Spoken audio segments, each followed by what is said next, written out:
Les comentaba que si tienen dificultades, pues si no saben utilizar fracciones, pues una idea es practicar fracciones o bien traer siempre a la mano su calculadora científica, porque cabe señalar que vamos a estar trabajando constantemente con fracciones. Entonces acuérdense que en la calculadora científica pueden llegar a estos resultados. Bien.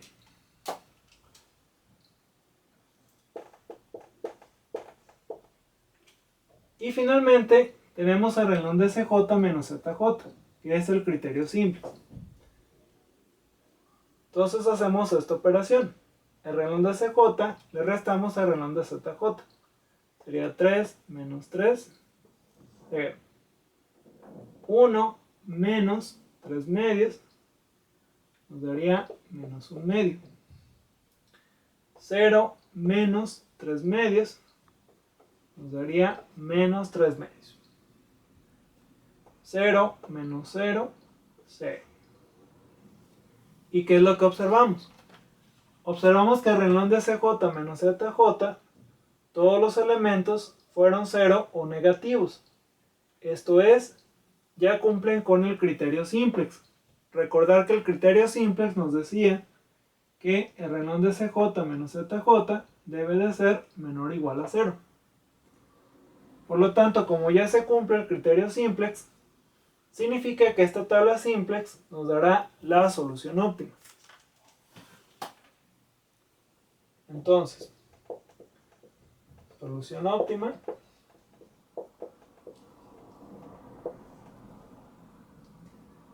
sería x1. Observamos que la variable x1 aparece en el renglón número 1. Entonces el valor de la variable x1 es el valor que está al final del lado derecho de la tabla. El valor de x1 es igual a 4. x2. Observamos que la variable x2 no aparece en ningún renglón de la tabla. Por lo tanto su valor es igual a 0. Porque recordar que variable que no aparezca en ningún renglón de la tabla, su valor automáticamente será de 0. Variable de holgura S1. Esta tampoco aparece en ningún renglón de la tabla.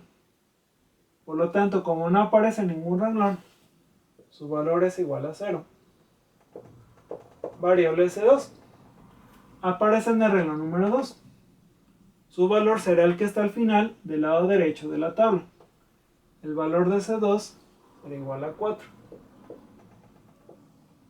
Utilidad, renglón ZJ. Su valor es el que está al final del lado derecho, que sería 12. Esa sería la solución óptima. Comprobación. Si sustituimos estos valores en la restricción número 1, sería 2 por 4, 8. Más 0, 8.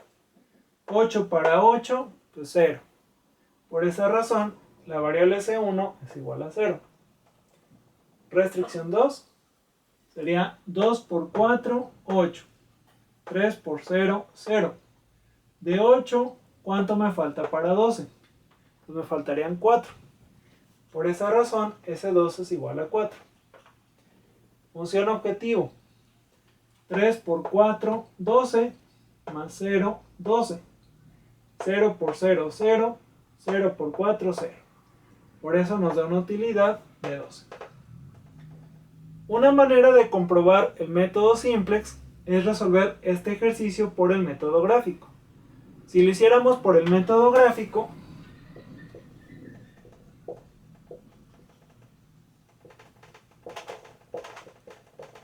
pues les daría la solución x1, 4, x2, 0, con una utilidad de 12.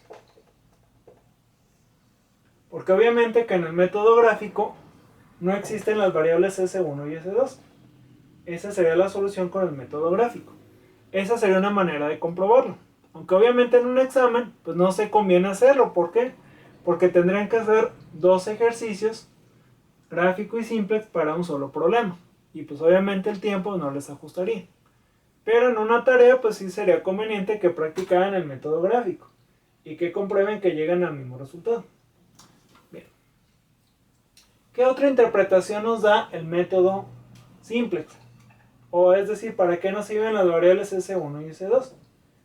Por un lado, nos servía para completar la cantidad del lado derecho de cada restricción.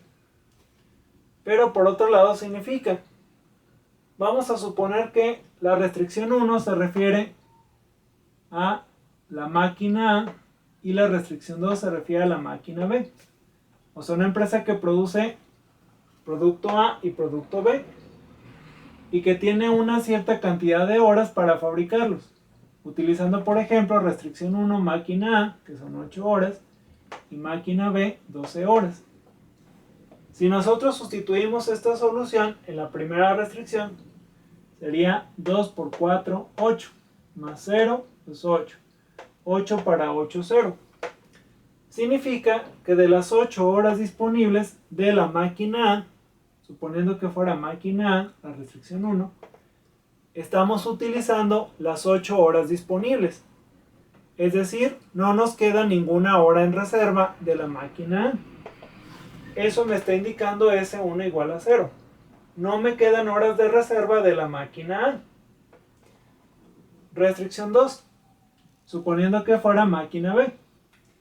Sustituimos 2 por 4, 8, 3 por 0, 0. Y 8 para 12, 4. Quiere decir que de las 12 horas disponibles que tenemos para la máquina B, solamente estoy utilizando 8 horas. Quiere decir que me quedan 4 horas de reserva. 4 horas de la máquina A que no estoy utilizando. Eso es lo que me está indicando la variable S1 y S2. La cantidad de horas que no estoy utilizando o que quedan en reserva de la máquina A y de la máquina B. Entonces para eso también nos sirven las variables de holgura. O sea, es la cantidad de recursos que no estoy utilizando de la restricción 1 y de la restricción número 2. Bien.